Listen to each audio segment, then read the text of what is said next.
All right, so next up on our program, we are going to hear from leaders at 3 of Silicon Valley's most innovative companies as they join Zoom founder and CEO to discuss happiness, collaboration, and what it takes to stay innovative. So please welcome back to the stage Eric Yuan, our moderator, and 3 amazing CEOs. Peter Gassner from Veeva, Todd McKinnon from Okta, and Greg Schott from Mulesoft. Welcome aboard.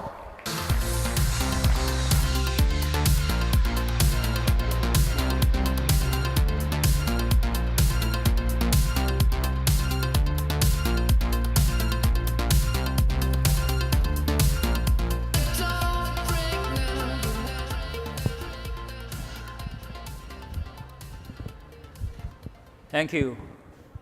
Hope you all had a great morning, a great lunch, and also had as many hugs as possible. And we are very excited today. So, we are a 6 years old company now. For us to further scale, to grow our business, we got to look to other corporate role models. For me as CEO, I also want to look to other successful CEOs for advice, for inspiration. So today I'm very excited to invite 3 great CEOs. And I just have a quick introduction. I'm sure all of them, they are going to share their company's vision in much more detail. So Peter Gassner is a co-founder and CEO of Veeva System. And Veeva, they are building a great industry cloud for life science industry. And Peter, the company went public 2013. And actually, we all hope his company don't go public too early, because his company's SaaS metrics, in terms of profitability, cash flow, everything, the growth rate is off the chart. And we always look at his company's SaaS metrics. The second one is Todd McKinnon. He's a co-founder of and the CEO of Okta. And in today's world, every business, they need a lot of applications, right? Every application needs identity, so every company, they need Okta. And third one is Greg Scott, and Greg is CEO of Mulesoft. Just as Okta, every app needs identity. Every app also needs to integrate with other apps. Mulesoft builds a very flexible application network platform. So also I think your company went public March this year, and Todd, your company went to public April this year. All 3 great companies. So to start with, I have a very simple question, because all 3 of you are using Zoom. I want to understand what's the perspective from a CEO perspective on Zoom. Maybe Peter, if you do not mind. So Zoom is, I think it's really important for me as a CEO, and I would say for you in the IT audience, honestly, there's not so many applications that are really important for the CEO generally, right? They may call you when they break, right? But Zoom is pretty important because I think about it as productivity. It helps my team communicate better together. That helps with attracting the best talent, retaining the best talent, and getting the most productivity out of your talent. And bottom line, that's a CEO level issue, and that's why we use Zoom and really like Zoom. Yeah, for us it was the plan to use Zoom is linked to our actual physical real estate strategy. We had one central building in San Francisco, and a couple years ago we were growing enough we had to really get distributed. We wanted to think about opening an office in San Jose, and then Bellevue, and Sydney, Australia, and around the world, and we couldn't really do that until we had a good collaboration system. And even having 2 separate buildings in San Francisco, which we had to go to, it was like, from my perspective, I said, we're not going to do this unless we could communicate and collaborate. And the system we had wasn't working. So it almost was linked to our physical real estate strategy and really made that bridge to the other buildings and other physical distributed locations possible. Thank you. Yeah, I would echo that. I mean, we started as, when I first joined the company, we were at about 20 people, and we started by having, very early on, had a small development center in Buenos Aires, and now we have 250 people in Buenos Aires, We have about 400 of our 1,100 employees are in San Francisco, and the rest are in London, New York, Atlanta, Singapore, Sydney, Melbourne, all over. And we had tried other solutions before. They kind of worked, but there was so much friction in the process that what we found was that people would either not meet, they would just do it via Slack, and that wasn't ideal, or they would wait and they would fly to locations and then talk about how they wish they'd have done that 6 months earlier. And now with Zoom, what we're seeing happening is it's so frictionless and so fast for people to make those connections that we're just doing a lot more of it. And so I feel as though our connectivity to Atlanta, to London, to Buenos Aires has changed. Like it just has a different kind of clock speed of our interactions as a Thank result. you, appreciate it. I can share what you said to our in the sales team now. Thank you. So, this morning we talk about in delivering happiness, right? So we talk about how we do all we can to make sure our customer happy, our employees happy. We also talk with many employees from all those three companies. Their employees are also very happy. So I also want to understand, from your perspective, how much impact do you think you have on the happiness, of your employees as well as your customers, just from a CEO perspective? So first of all, employee happiness, again, very important because it has to do with productivity, right? And more so than that, it's just the right thing to do, right? The right thing to do for the world in general, right? So what can I do? I think set a consistent culture and then attract the right people into the company that fit with that culture, because then they're going to feel at home, right? They're going to feel at the right place. I think that's probably the main thing. And then also you got to get annoying things out of their way.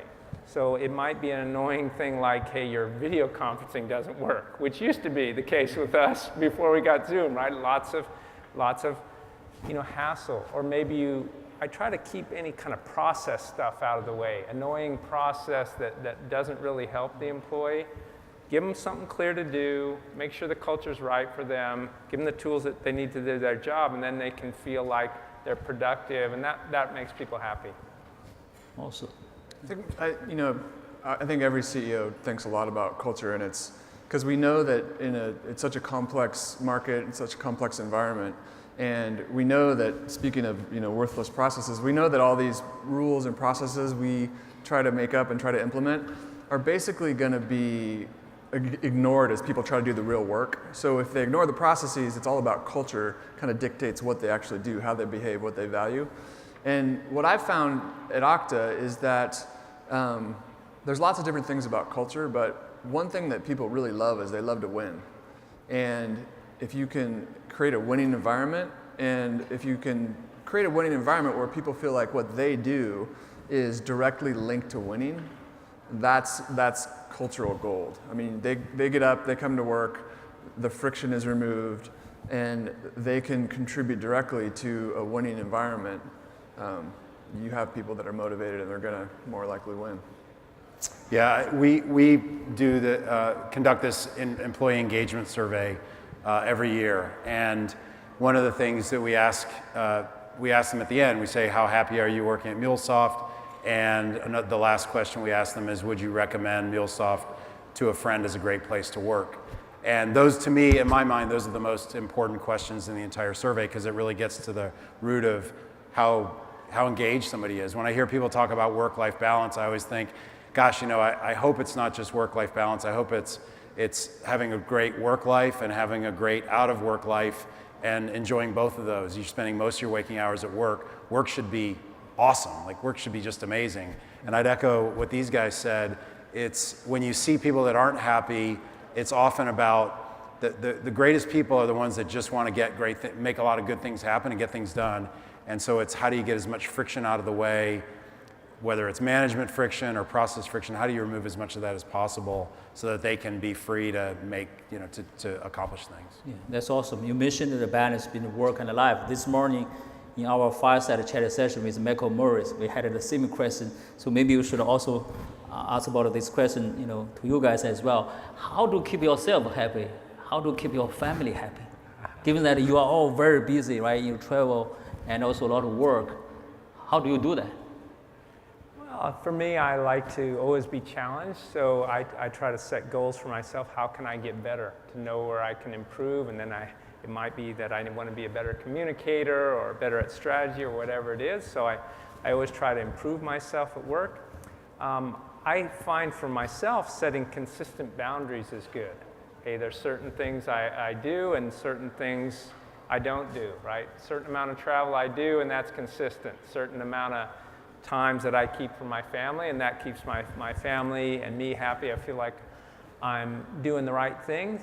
And then I do pay attention that my individual happiness actually is important for the company. So when I notice things are dragging me down, you know, everybody has things in their job that you got to do, but you just don't like to do.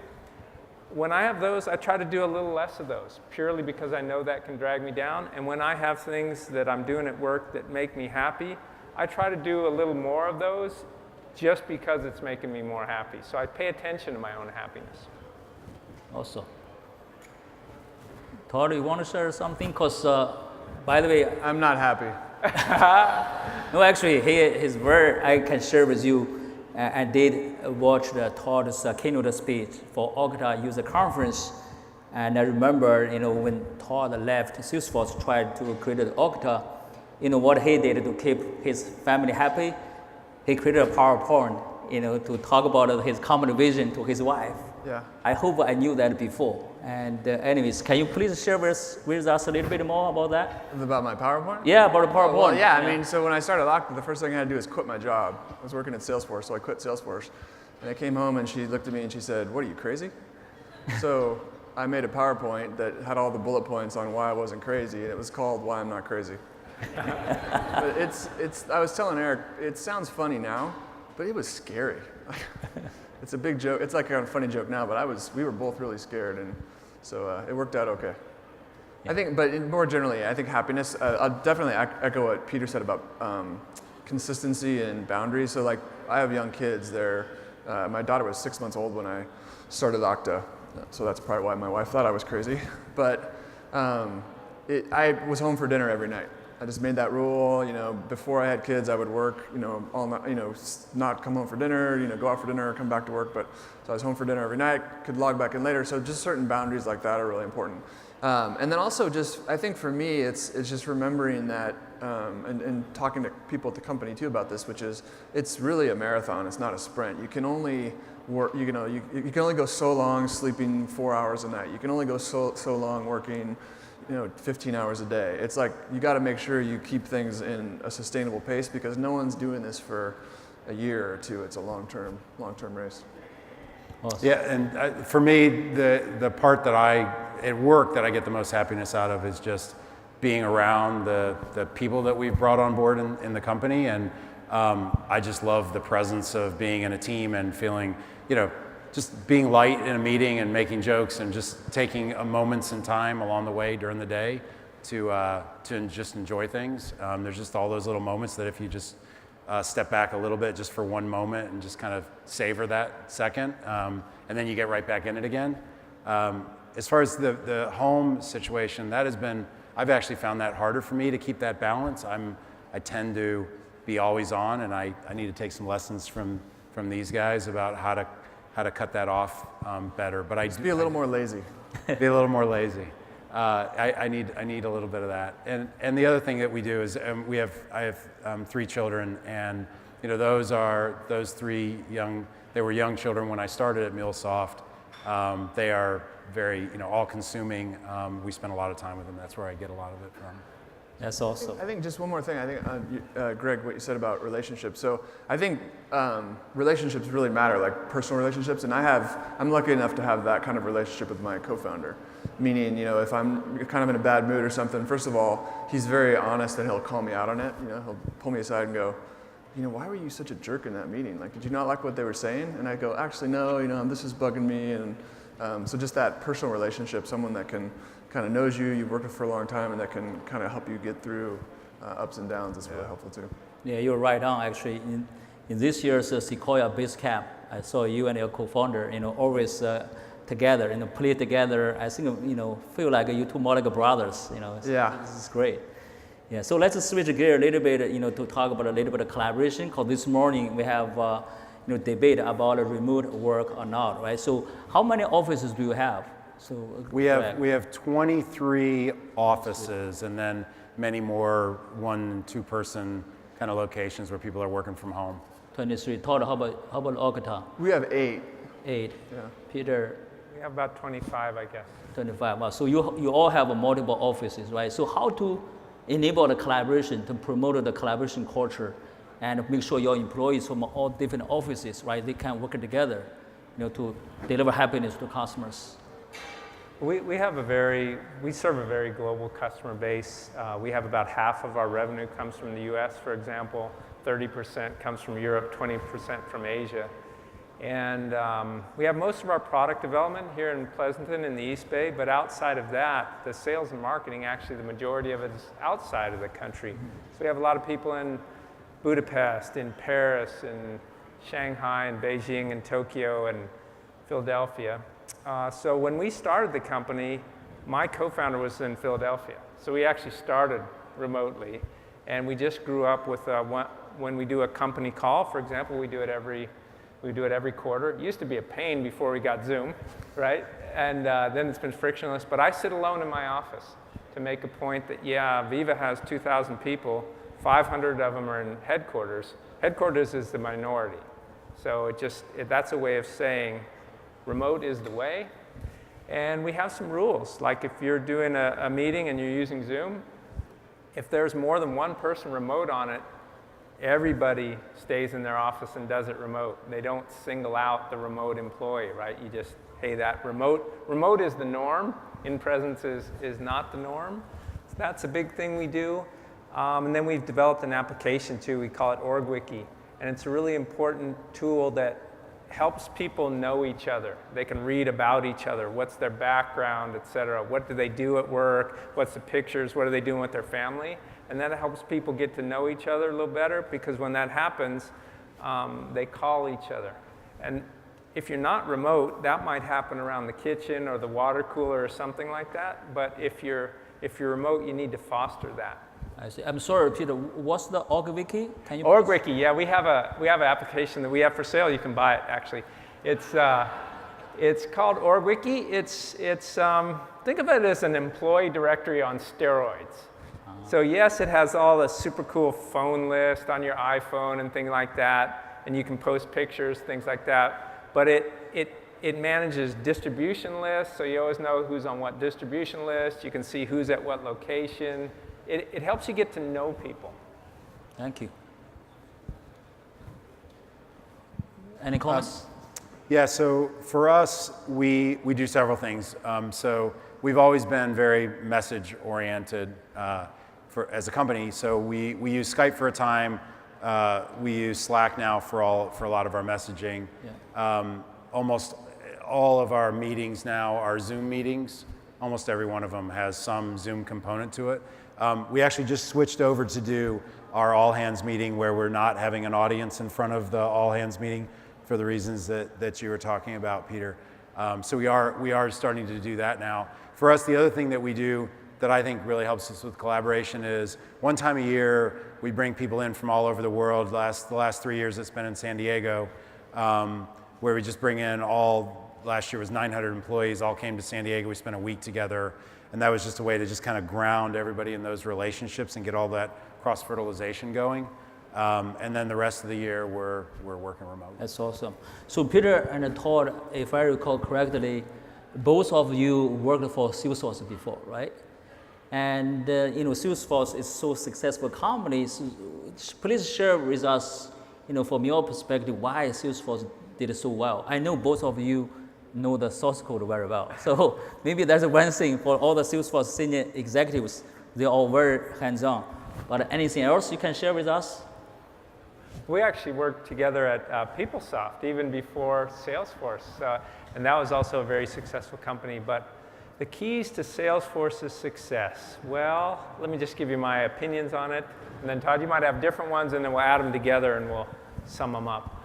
I think they picked a good thing to do, so they were early on the cloud software and CRM, and there wasn't very good alternatives, so I think that was very important, picking a good thing to do. I think they had very good founding engineers. They really did, and the architecture of it was very good.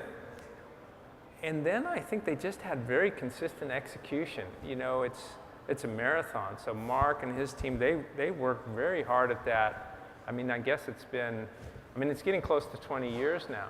And I think sort of 80 quarters, right? 20 years of hard work. I guess those are probably the biggest keys. I don't know, Todd. I haven't really thought of that one. I think it's, Salesforce gets a lot of credit for marketing, good marketing company, you know, telling this big story. I think it's actually more impressive on the execution side. I mean, the way they ran the sales machine, the way they did inside sales, enterprise sales, they should get a lot of credit for that. And I also would echo, you know, timing is very important. They launched a product that was basically, you know, very simple, web-based CRM, which was, at the time, it was perfect. It was like 2000, 2001, and the marketing message was that they were competing with Siebel, which wasn't actually true. They were actually, at the time, competing with spreadsheets. And as everyone knows in this room, spreadsheets are pretty easy to beat in terms of like trying to build a better system to help people collaborate. So it was the right product at the right time, great execution. And also, you know, Salesforce also has done a good job of continuing to keep the pedal down. The standards are always very high. They have pushed very hard. The aspirations are very big. The leadership team had super high aspirations for the future. So one of the biggest takeaways I took from my time at Salesforce was, you know, even when it seems silly and seems like it's your way out over your skis, keep thinking big and keep pushing, because in the times that we live in of technological change, in 2 or 3, 4 years, you'll look back and you'll be like, whoa, that was really possible. Look what we did. That's awesome. That's great. So back to the remote work, you know, the question again, I also want to understand, because quite often, whenever we hire, you know, employees from a remote side, for sure we give them a Zoom tools. And quite often they have a question about, hey, do you allow me to work remotely or not? So it's sometimes, you know, different managers, you know, have a different answer. I want to understand if your employees, new employees, have that question, so what's your answer to them? It's interesting. So I think, you know, the flexible developer-centric answer is yes, of course, we support remote work, and Peter is like the default case is remote, but I'm actually, deep down, I'm kind of a little bit skeptical of it. Like when someone says they don't want to come to the office when they want to work remotely, it's a little bit they're guilty until proven innocent. You know, like if they've proven they've done it before effectively and they've proven, but I'm a little bit, you know, skeptical deep down inside. But that being said, we have tons of people that are at Okta that are very successful remote, and we have some people that aren't. So it's kind of can go both ways. I think the technology helps, but I think a bigger part of it is just like the person's ability to work remotely. Yeah. Like their ability as an individual to be effective in that way, and also just, you know, the context and the culture of the company to accept it. Right. That's a lot of times the problem too. They're left out of discussions. You know, the team's moving on to something else. They're in front of a whiteboard, and the person's not supported. So I think the person has to be able to do it, be effective at it, and the company has to support it. Not just in terms of rules and processes, but in terms of like the culture and the way they work. Actually, I second your opinion, because however, this morning we have you know, debate actually, you know, Zapier CEO Wade, he does not have any office. All employees remotely. I said, that's amazing. It's cheap real estate. Yeah. So Peter, what do you think? We actually have an official company policy on this, and the official company policy is it's up to you and your manager to work it out. You know, and that's because. Is that because you're skeptical too? No, but it's because of our variety. We're a little unusual company. So we have people working in Shanghai, which is a different cultural norm about in the office or not. We have people working in sales in Paris. We have people working in customer support in Columbus, Ohio. And so what we found is, and product development in Pleasanton, and what we found is there's no one size fits all. And if you actually empower the employee and the manager, they kind of know what's right? And what causes friction if there's some type of a corporate rule, and then the employee and the manager feel like, wow, that's a weird rule, and why do we have to follow that? They want to do the right thing. And you know, if you have a manager who is not trying to do the right thing, you have a different problem, right? You have the wrong manager. So we just, very official policy, it's up to you and your manager. I see. Ours is, so we don't tend to have we have very few rules in the company. It's kind of guidelines. Yeah. So we don't have a specific rule about it, but we are very much a work in the office culture. So if somebody's remote, if we hire somebody who's 2 hours away or 2 time zones away, there's a lot of that going on, and there's different parts of the organization that operate differently. But if people are in San Francisco or in Buenos Aires in a development center or in a sales office, we are very much a let's all be in the office together. And that's, a lot of times we know that we can have somebody who'd say, hey, I'm gonna be much more productive. I believe I can be much more productive at home. And a lot of times they're right.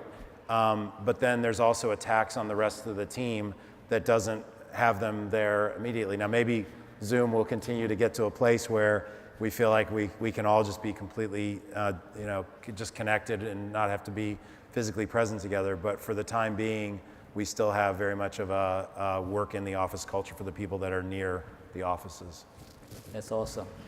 I think one of the key reasons why Okta and Veeva and Mulesoft are very successful, they all have a very, very good product. And I know their team work very hard to keep innovating. I want to understand, from your perspective, from CEO perspective, how to drive innovation, every day, every year. When you started, for sure, you probably involved in much detail, get a great product. But down the road, there's so many feedback from almost everywhere. How to prioritize that, how to drive the team to keep innovating. So can you please share with us a little bit more about that? I think as a CEO, well, Veeva has multiple products. So now we have multiple products, multiple sort of, you could consider them separate code bases. So we have a lot of diversity. So my role is a little different than it was before. So my role now is just to celebrate, innovation, and to, if somebody, especially when somebody tries some innovation and it's a really good idea and it fails, you want to celebrate, hey, that was a good idea, that was a good thing to try. Because if you want to innovate, you have to have some failures, right? Otherwise, you're just being too safe.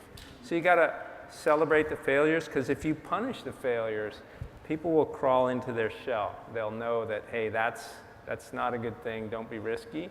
So you got to celebrate that. And you have to push it down, celebrate autonomy, because innovation comes from the people who know it best. And that's probably the best I can do, other than I do think you have to pay attention to the innovative spirit when you hire, because it's kind of either in people or not, and you have to look for that when you hire. Yeah, I would add maybe a little twist there, which is if you want to, you have to celebrate. Not celebrating failure sounds weird, but you have to have a place for failure, but you also have to have a place for ideas that seem crazy, because a lot of times just the initial innovative ideas seem very out in left field. So it's not even a failure, it's just this culture of discussing things that seem wacky. If every time something wacky is discussed, it's shut down as a crazy idea, we got to get back on task, we got to finish this meeting, you're never going to let those ideas kind of bubble up to get to the point where they can be tried, and then they might be a success or failure. That's interesting. You mentioned celebrate the failures. So this is good. Down the road, for any of our Zoom customers, if you have a failed Zoom product, I'm going to schedule a call with you to celebrate that. There's failure, and then there's failure. Oh, absolutely right. Thank you. Greg, what do you think? Yeah, for us, the one thing that we've tried to do over the years is get a culture in place where people feel that they can take a baby step on something, take a little bit of time, try something out, hack something up, do it at a hackathon, do it off hours, take a half a day or whatever, get something done, show it to some people, almost have a little internal group that's checking it out. Sometimes we pull in somebody from sales, from the field to see, is there an opportunity here? They get enough people around it leaning, saying, yeah, this is something that's really interesting. Then you say, okay, next sprint, take that sprint off and go flesh it out. And then you go through that and they bring it to the next level.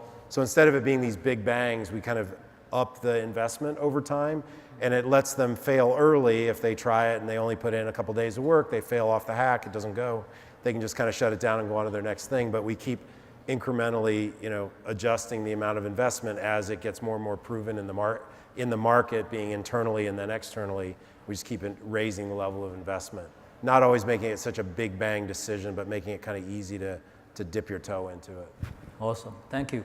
I think this morning, Michael Murray's mission to build a successful, sustainable company is a long journey. It's very hard. It's very not easy. And all three of you are very successful. I want to understand if you all start over, to start for your career, what are you going to do differently? This is Greg. Yeah. If we start a company over, if it's a new company. A new company, yeah. A new company. Yeah. I think the thing that I would change, because this is my first, I've been doing it now for 8.5 years, but this is my first time as a CEO. And if I could go back and do it again, at the very beginning, I would have found a person on the kind of people HR side as a partner to help with talent acquisition, to help build the culture. We did that as a management team, and it's gone well, but not without its ups and downs. And to have somebody who's really there alongside the company as you're building that culture purpose building the culture from the very beginning. I would have loved to have had somebody there and would have liked to have invested in that at the very beginning. It's awesome. So the culture and HR is very important. Yeah, HR, not in the traditional sense of how people think about HR, but we could probably talk a lot about that. Yeah. That sounds interesting. Yeah. I was just thinking, it's really hard. I don't know if I could do it again. No, you can create another PowerPoint. It's really hard. There are definitely things that seemed investments, to your point, at the time that seemed not necessary. We could do these investments. I remember recruiting, right? We went way too long without recruiters. I think every time is different, and I think one of the things I've learned most is that every company, every product is different, and it's dangerous to generalize about other companies to your company. So the main thing I would say is just make sure everything else aside, just pick a big need. Like even if someone else is doing it, just make sure the need is big. Mm-hmm. Because every company that's successful, including Mulesoft and Veeva and Zoom, it's like I know there was a lot of competition in all of our markets, but we just picked this big need. And it turns out that when you pick a big need, you can get a group of smart people and come up with something that's better. That's what I would focus on. Thank you. I actually don't have any regrets. Maybe I just don't have a good memory. Maybe I don't remember what I did. I think you just have to do your best at the time, and I feel very happy that I did that. I did things to the best of my abilities, so I wasn't lazy. I wasn't dishonest. I feel proud about the things I did and my own capabilities. So I wouldn't change anything. I guess I would agree with Todd. The best advice I think I give to entrepreneurs is pick a clear target market, that's big enough where you really understand what am I making and who am I going to sell it to, and not sort of kid yourself on that. Make it big and clear and consistent, and don't hedge your bets. Just either work real hard on that and it either fails or it doesn't or it works, but don't hedge your bets, because if you hedge your bets, you're guaranteed to failure. And you won't find out if it's going to work out for, I don't know, in general, you should probably find out in a year or two. But if you're really clear, it really doesn't take you, Todd, I don't know, how long did it take you to find out whether Okta was going to work, where you knew in your bones it was going to work? When you started, I remember talking to you, right? We didn't really know, right? It's hard to know when you start. Yeah, 2.5 years, yeah. 2.5 years? I don't know about you, Greg. How long did it take before you knew? Still in process. No, you got a great company. But when did you know? Probably 4 years before we knew that we were going to be able to scale it up. Yeah. How about you, Eric? When did you know that Zoom was really going to take off? How long did it take you? I still do not know yet. Yeah. Seriously, that's why we have a user conference. We want to get your feedback. Are we on the right track or not? I still don't know. So we try to work hard. So given that it's very hard, I have a question for you. So if there's one thing Zoom can do to help your business. What's that? Oh man, you guys don't know me, but I'm a product-related person. Eric and I are both retired engineers, so I'm going to ask for a product feature here. I'm ready. I write down all your feedback. Sorry, Eric. There's two. Can I ask for two or no? Limited to one. 3, 4, 5 is okay. Okay, two. One of my employees had this idea. He wants actually a physical device to use with Zoom because he uses it so much that's almost like the physical device of a little phone, or it's like the Staples Easy button. He wants a little thing that he can press to hang up and to mute, little things like that, because he's on it so much. And it's actually, so he wants that, so I want to make him happy. So I want that. I want you to get in the hardware business. And the other one is, I use the personal URL for Zoom, and I use that like my virtual office. So I want a kind of feature that makes it operate like a virtual office where people have to knock before they can barge into my personal room. So how about that? I want a virtual door on my office. That's perfect. Only two. You mentioned only two. That's all. If I can get that, I'm a happy guy. Okay.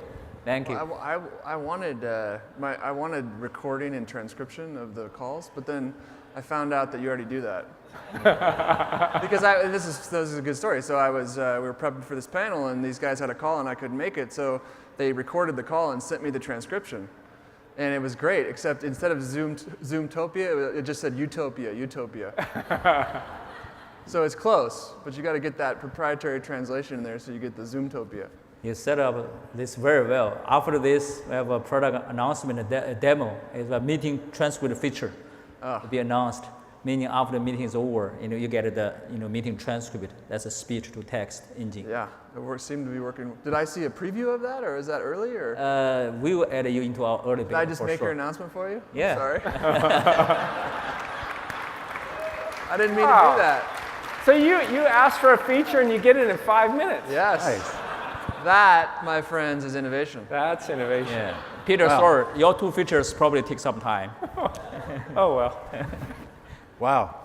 Will it get even faster for mine? All right, so mine is, I look at the up on the wall screen with the sound coming out of the center metaphor and go, can we figure out a way to make it feel more like the person's in the room? And we have these 60-inch monitors, and all of a sudden this head comes on. It's like out of the Wizard of Oz. This huge head is up there some days, and then sometimes it's a person and it's very tiny. How do we get the person to feel because it's often just one person on the call.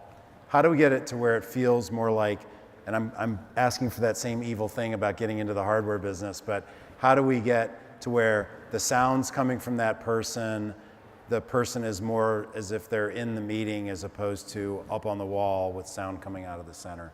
I want it to feel more like they're actually there in person. That's awesome. I think I'm sure our product team here, so we are going to fix that. Thank you. Yeah, I think last question. So last question is probably a little bit selfish maybe for me. So as a CEO, every day, what are you think about every day? Do you feel like, maybe we are going to have some problems, I do not know. So quite often people told me that you got to be very paranoid. Sometimes some people told me that no, you got to be very optimistic. So I have that questions very often. I want to understand from your perspective, how do you deal with that every day?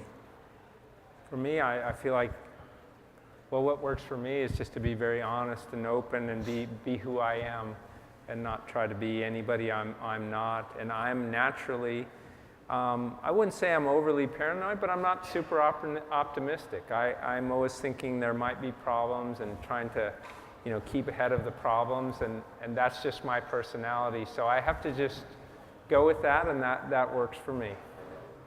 Thank you. I tend to think a lot about, like, are we working on the right things? And as you get bigger, it's hard because you don't know what everyone's working on. So I spend more time than I have in the past just making sure, first of all, I know what's going on, because that takes more energy and more time, but also that, are we allocating the right focus in the right areas? And are we missing some big trend or some big area we should be focusing on because we're too busy doing something else, like that macro level direction of focus. Yeah, I'm similar to the way Todd thinks about it.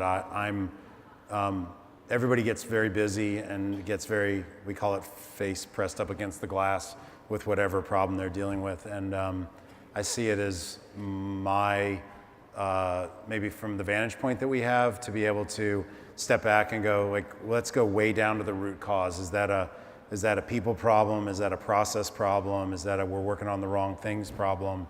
And try and strip all the kind of the noise away and get right down to the root of it and help the teams see that. And then as far as those you're talking about, Eric, the things that are coming up every day, I mean, as businesses scale, there's just more and more of that coming up, and I think you just have to get comfortable that there's going to be a higher volume of that, and that's why you hire a great team of people to help with it, and you just get comfortable that every day there will be more of those challenges, and you just have to, that's part of the job. It's what you get paid to do every day. Thank you, awesome. So thank you, Greg, thank you, Todd, and thank you, Peter. We learned a lot. I also learned a lot. And we are going to leverage what we learned here to work very hard to keep delivering happiness with you all. Make sure we are not going to let you down. And if you never get a chance to look at the Mulesoft or Okta or Wiki yet, please make sure take a look. And let's give them a big round of applause. Thank you.